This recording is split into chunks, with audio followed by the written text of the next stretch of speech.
What's up, my people? This is ShowBizz the adult. All right, man, look.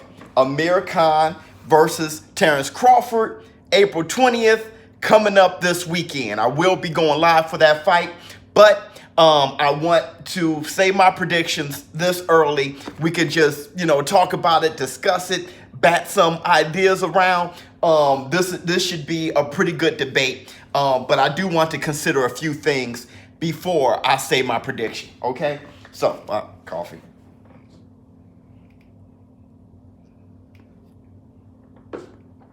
Okay, Amir versus Terence Crawford. First, I want to say Terence Crawford is number one, number two pound for pound fighter in the game. But we have to talk about him at 147. He had his fight with Jeff Horn, KO'd Jeff Horn. He had his fight with Benavidez, TKO'd Benavidez. Okay, so those are his two fights at 147. After unifying at 140.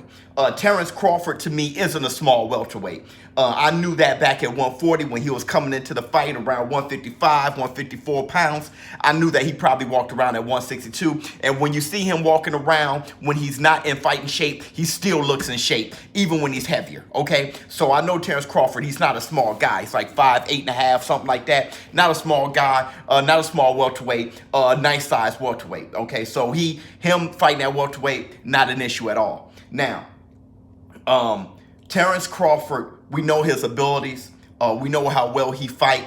What it comes down to is what Amir Khan will we see this weekend. And the thing about Amir Khan is he's kind of like, I think he's underrated. I think people gave up on Amir Khan without understanding the facts. So let's talk about Amir Khan a little bit, and then we'll talk about the matchup, and then we'll come up with a prediction, okay? So Amir Khan, let's talk about his KOs. He was KO'd against Prescott, one-hitter quitter, crazy lucky punch. We all know Prescott was actually beneath Amir Khan. So I like to throw that fight away. But let's talk about the fights where he was actually fighting, going up against some resistance, and truly got KO'd, okay? So that was against Danny Garcia. Lamont Peterson won in the questionable victory, and then you had Canelo Alvarez who knocked him out. Now, Amir Khan, outside of that, he fought some hard punches like Maidana, who he beat, Zab Judah, who he beat. He fought some good competition.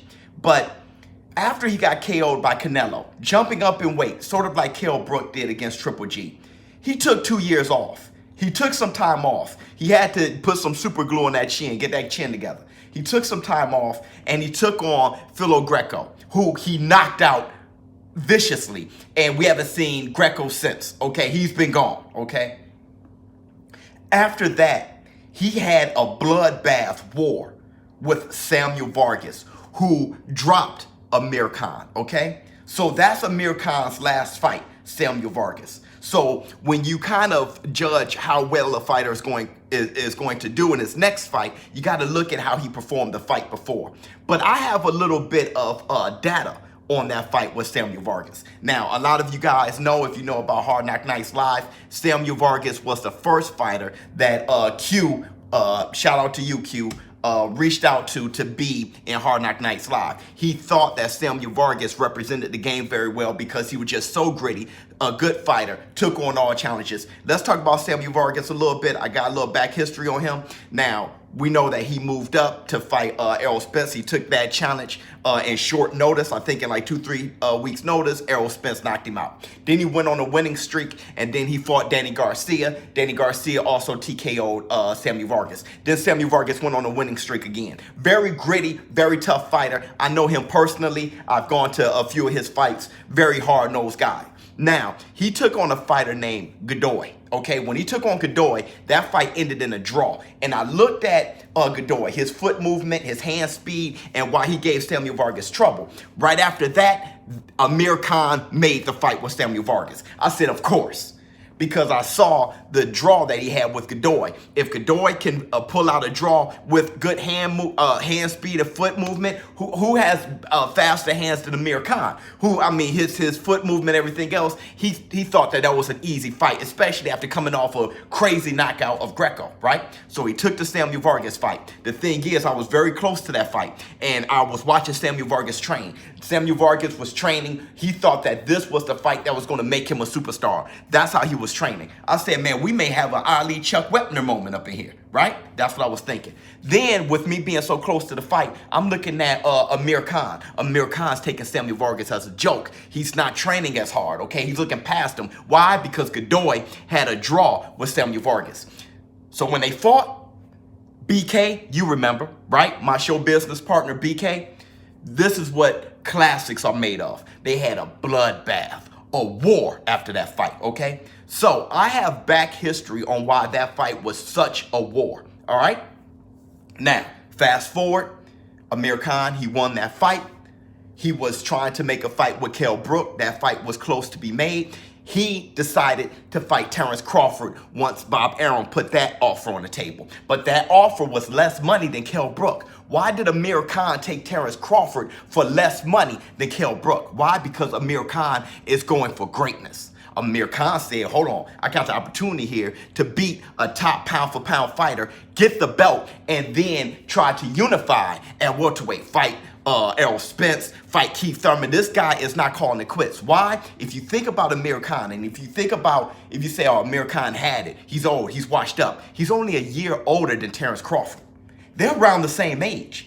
Amir Khan isn't an old man. Amir Khan just had a lot of challenges, a lot of experience. And he's been KO'd how many times? 3 times.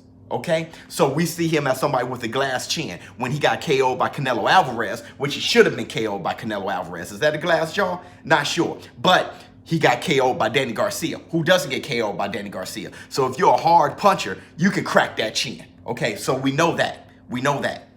Now, let's talk about the matchup between Terence Crawford and Amir Khan. When you look at Terence Crawford, he struggled a little bit against Benavidez, okay? He was struggling a little bit. So he decided to turn that into a fight. He couldn't just jab and box Benavidez. That's what the great ones do. They adapt. He turned it into a fight. Roy Jones one time, he said, you box a fighter and you fight a boxer. That's what he said. So Terence Crawford was like, look, Benavidez is doing one heck of a job boxing me. I'm about to take the fight to him. Plus, Benavidez had a bum knee. So he had to put the pressure on him. Now, the reason why Benavidez was doing so well in that fight is because Benavidez is like 6 feet. He's not a small dude with a good, steady jab. Terence Crawford had to work in there and pull out the fight in a TKO. I did not knock Terence Crawford for that fight. A lot of people thought that he looked ordinary. No, he just adjusted, okay? My man had a huge size advantage. He had a great jab. That's what you do. Good reflexes. You saw in the stare down, the press conference when Terence Crawford took that big swing and missed, and he just leaned back a little bit. Remember when Benavidez leaned out the way of that sucker punch, that potential sucker punch? That's because Benavidez had good reflexes as well. Okay, so he wasn't nothing to sneeze at, but Terence Crawford took him on. Now, so when you look at them two, Amir Khan and Terence Crawford, and how the fight will go, let me tell you something. Amir Khan is going to be outboxing Terence Crawford. Hold on. I know you guys may be feeling a certain way about this, but Amir Khan, he's fought competition that is on the level of Terence Crawford. Okay, he fought some great competition. When he fought him, Devin Alexander, when he fought him, okay, Danny Garcia, when he fought him, Canelo Alvarez, he fought some very good competition when he fought him. Lamont Peterson, but not this retired Lamont Peterson, but when he fought him, okay? So he's not bothered by the fact that Terence Crawford is a great fighter. All right, so he's going to be taking the fight to Terence Crawford. He's going to be outboxing Terence Crawford with those special hands he has. The jab, don't think about him against Samuel Vargas because, like I said, he took Samuel Vargas very lightly and Samuel Vargas took him very heavy, okay? Because Samuel Vargas is one of those type of gritty fighters, all right? So Amir Khan, he knows better now. He's definitely he's looking at Terence Crawford as, hey, I'm going to not take the money fight. I'm about to take the fight for legacy. So you got a very inspired Amir Khan.